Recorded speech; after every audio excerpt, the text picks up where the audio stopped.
Ang ganda naman ng bracelet mo. Bigay ni Mama. Galing sa ibang bansa. Pwede ko bang hiramin? Sandali lang. Sige na nga. Pero ibabalik mo ah. Ano nga pala pangalan mo? Ann, Ang iksi naman. palayaw ko lang yun. Ano nga talaga? Ann Curtis! Anton! Umuwi ka na! Nandiyan na si Papa. Bukas ulit ha. Pairam ulit ako. Sige. Bye, Ann Curtis.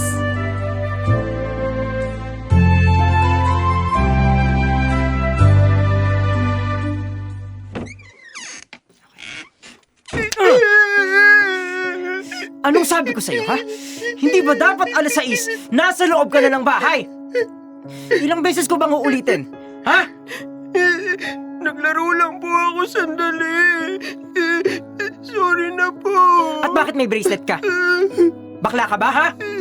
Gusto mo bang pagtawanan tayo ng mga tao rito? Hiram ko lang po yun. Wala lang po yun. Wala lang? Wala lang? Hindi mo ba alam kung anong tingin ng mga tao sa ganyan? Ha? Sorry po. Sorry po. Hindi na po mahuli. Marco! Kuhanin mo nga yung hanger doon. Papa, tama na po. Baka naman ma-high blood kayo ulit niyan. Hindi ako makapapayag na lalaking bakla yung batang yan. Hindi nyo naman po alam kung anong nararamdaman ni Anton. Bata pa ho siya. Hayaan nyo naman siyang maging siya. Baka kung ano pang masabi ko. Wag na wag niyong ilalapit sa akin yung batang yan. Yan pa ang papatay sa akin dahil sa stress. Anton, halika na. Magpunas ka ng luha mo. Tayo na tayo.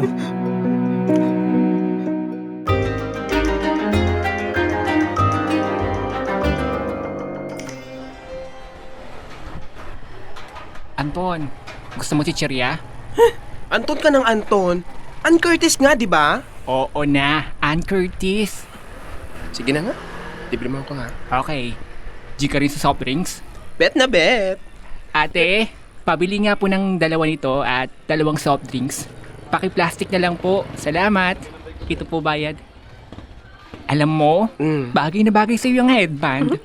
Gift ko pa yan, oh. Mas bongga ka siguro kapag humaba yung buhok mo. Try mo kaya mag-hair extension. Hindi pwede, Benji. Baka katayin ako ni Papa kapag nakita niyang hanggang bewang ang buhok ko. Ay nako. Hanggang ngayon, in denial pa rin siya. Halatang halata ka naman, bestie. Ewan. Hindi ko naman pwedeng pilitin si Papa na tanggapin ako. Pero, hindi ko rin pwedeng pilitin ang sarili ko na magbago. Kasi, ito talaga ako. Sad ka, no? Buti ka pa. Suportado ka ng tatay mo. Oo. Si Papa pa nga yung bumibili ng pang-aura ko minsan. Hindi niya na raw kayang pigilan to. May sarili raw akong kinang. Swerte mo. Anton! Makanton ka dyan. Ann Curtis! Anton! Si Papa mo. Anong ginagawa mo rito, ha? At ano yung nasa ulo mo? Akin na nga yan. Huwag niyo po akong saktan. Uuwi na po ako, promise. Talagang uuwi ka na. At ikaw, Benji, tigil-tigilan mo na nga ang kaka-impluwensya sa anak ko. Dinadamay mo pa siya sa kabaklaan mo. Wala po akong dinadamay, Tito. Kaibigan lang ako. Umuwi ka na. At huwag ka nang makalapit-lapit pa sa anak ko. Bye, Anton. Umuwi ka na. Nakakahiya ka sa mga kapitbahay.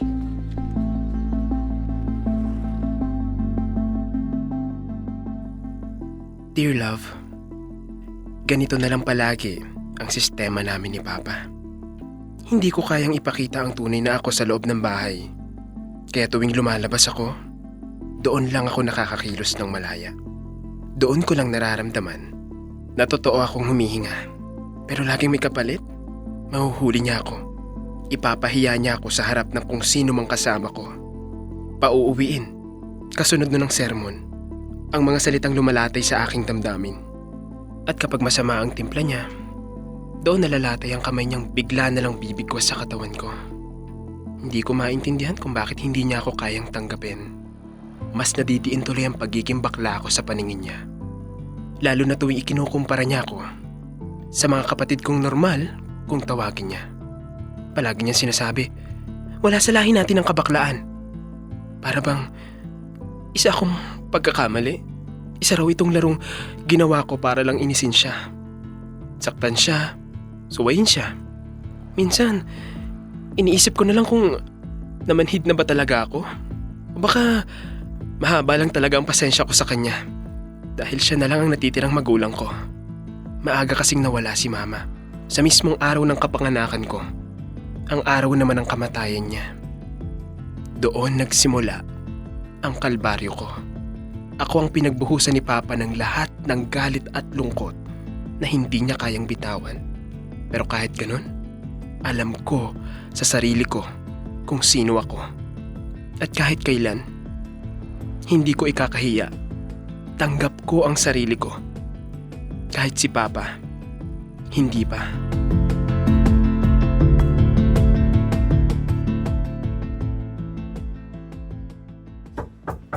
Anton! Anton! Buksan mo tong pinto! Papa, tama na ho. Pa, baka mapalo ho kayo niyan. Huwag ho kayong magpadala sa galit. Ano ho yun? Papa, bakit ho? Sino to? Ha? Sino tong lalaki na kasama mo sa litrato? Sagutin mo ako! Dahan-dahan lang. Nobyo mo ba to, ha, Anton? Lalaki to, di ba? Lalaki! Pa, tama na po. Hindi po sa ganitong paraan. Saan ba ako nagkulang sa'yo, ha? Anong kasalanan ko para gawin mo to sa atin? Sa pamilya natin? Saan niyo ho ba nakuha yung litrato? Sa mga kaibigan ko? Akala mo ba walang makakakita sa inyo? Pinagtatawanan na nila ako! Pati yung apelido natin nadudungisan ng dahil sa'yo! Kasalanan bang matatawag ang pagiging masaya? Sumasagot ka pa? Hindi ko na matanggap yung kabaklaan mo. Magdadagdag ka pa ng salot sa buhay natin. Pa! Tama na po! Huwag niyo nang saktan si Anton! Inuuna niyo pa yung pride niyo kaysa sa pagtanggap sa anak niyo. Oo, Papa! Nobyo ko po si Jan. Oo, lalaki siya! Mahal ko siya! Naririnig mo ba yung sinasabi mo? Hindi ka na nahiya. Buong buhay ko, umaasa ako matatanggap niyo ako. Pero habang lumalaki ako, mas lalo niyo akong tinataboy. Hindi mo lang ako naiintindihan, Anton. Para din sa'yo itong mga ginagawa ko. Kung para sa akin, bakit parang pasakit? Hindi ko maramdaman. Minsan, iniisip ko, sana ako na lang yung nawala. Hindi si Mama. Anton, tama na. Mas tanggap pa ako ng ibang tao. Mga hindi ko kadugo kaysa sa sarili kong ama. Kapal ng mukha mong sumagot-sagot sa akin. Sawang-sawa na ako. Sawa na akong takpan kung sino ako. Sawa na akong paluin, murahin at ikahiyanin nyo. Hindi ko hinihingi yung suporta nyo. Pero sana, kahit konting respeto lang. Araw-araw akong gumigising na iniisip kung paano nyo ako matatanggap. Pero kahit anong gawin ko, parang wala akong lugar sa puso nyo. Minsan naiisip kong umalis na lang, lumayo. Pero hindi ko magawa. Kasi pamilya ko kayo. Wala ho akong sinasaktang tao. Wala akong tinatapakang pagkatao. Pero bakit parang kasalanan ng pagiging ako? Kahit hindi nyo na ho ako mahalin. Sana lang, maalala niyong anak niyo pa rin ako. Una't huling beses kong nagawang sumagot kay Papa. May kirot at kaunting pagsisisi. Dahil oo, matanda na siya. Pero nauubusan na rin ako noon ng lakas para ipagtanggol ang sarili ko. Yun na rin ang huling beses na pinagbuhatan niya ako ng kamay. Simula noon, hindi na niya ako pinahiya sa harap ng ibang tao. Pero kasabay ng katahimikang yun, dumalang ang pakikipag-usap niya sa akin. Hindi ko alam kung natanggap na ba niya ako o wala na lang siyang pakialam. Pero hindi ako umalis. Hindi ko siya iniwan at hindi rin ako nagmatigas. Hinayaan ko ang panahon ang maghilom sa amin. Hindi ako tumigil sa pagiging anak. Dahil kahit paano, hindi rin siya tumigil sa pagiging ama. Nagkaroon ako ng magandang trabaho. Sa awa ng Diyos, mabilis akong na-promote. Tumaas ang sweldo at nakaranas ng kaunting ginhawa. Masaya ako sa mga naabot ko. Sa mga pangarap na unti-unting natupad. Pero sa bawat biyayang dumarating sa akin, tila kabaliktaran naman ang sinapit ni Papa. Nagkasakit siya.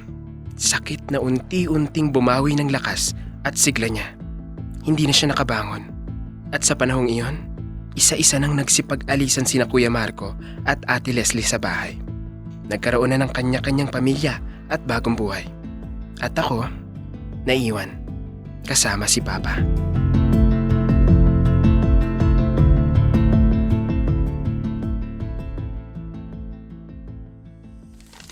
Kuryente, check. Tubig, check. Amilyar, check. Hulog sa kotse, check. Gamot ni Papa, check. Ton, Ano ho yun pa? May kailangan po kayo? pwede mo bang tawagan ng mga kapatid mo?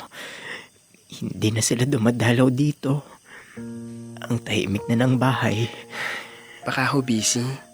Si Kuya Marco, may bagong business. Si Ate Leslie, halos araw-gabi ang trabaho. Alam niyo naman po, may pamilya na rin sila. Eh, ikaw, busy ka rin, di ba?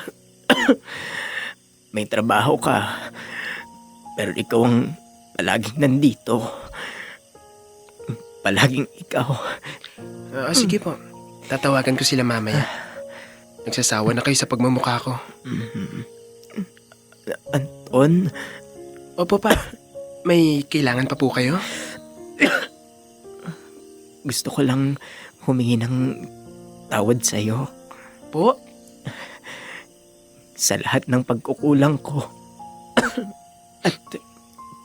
At sakit na naibigay ko sa'yo simula nung pagkabata mo.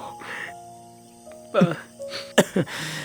Ilang taon nang lumipas, pero hindi man lang ako nakahingi ng tawad sa'yo.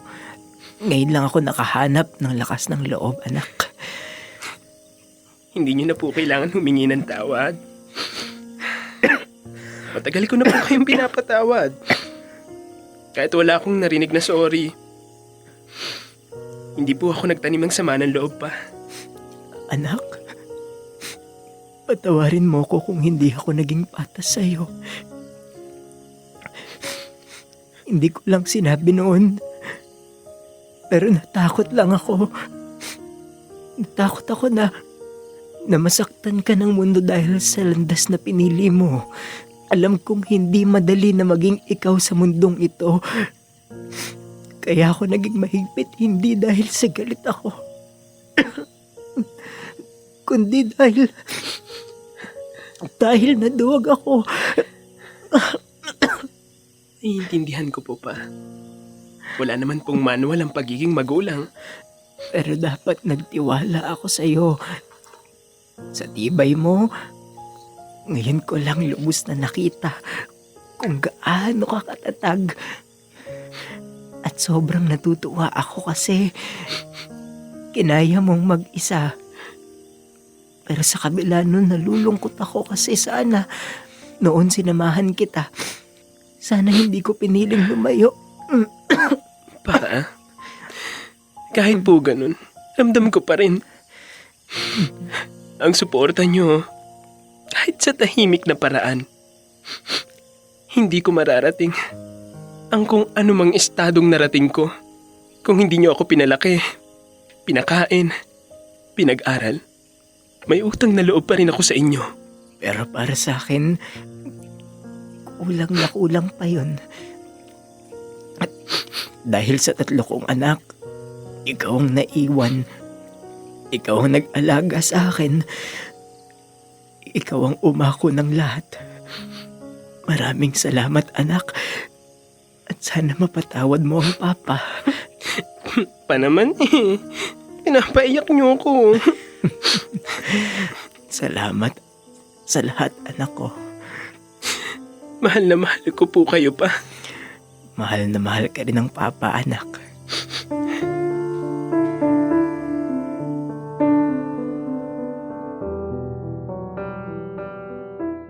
Dear love, yumakap sa akin si Papa. Sa unang pagkakataon, ramdam ko ang init, hindi ng galit, kundi ng paghilom. Buong buhay ko, ang pagkayakap niyang ito ang hindi ko inasahan. Magaan, totoo, at puno ng paghingi ng tawad na matagal nang kinikimkim ng katahimikan. Hindi ko kailanman pinangarap ang araw na ito. Sa loob ng maraming taon, binuhat ko ang bigat ng kanyang katahimikan, ng kanyang lamig, ng kanyang mga bisig, na tila pader sa pagitan namin. Ngunit ngayon, tila ang lahat ng iyon ay unti-unting naglalaho sa yakap na ito. Wala na akong hiningi pang kapatawaran, sapagkat ang mga sugat ng kahapon, kahit hindi makalimutan, ay kayang patawarin. Hindi ko na maibabalik ang araw na nasayang, ang mga salitang hindi nasabi, ang mga hapong puno ng pananabik na nauwi sa kawalan. Ngunit sa harap ng huling pagkakataon, may isa pa akong may pagkakaloob. Ang piliing manatili, ang manatiling anak, gaya ng pagpili niyang sa wakas, maging ama. Kahit huli, kahit tahimik, kahit wasak ang kahapon, sapagkat ang yakap na ito ang nag-ugnay at bumuo sa aming dalawa.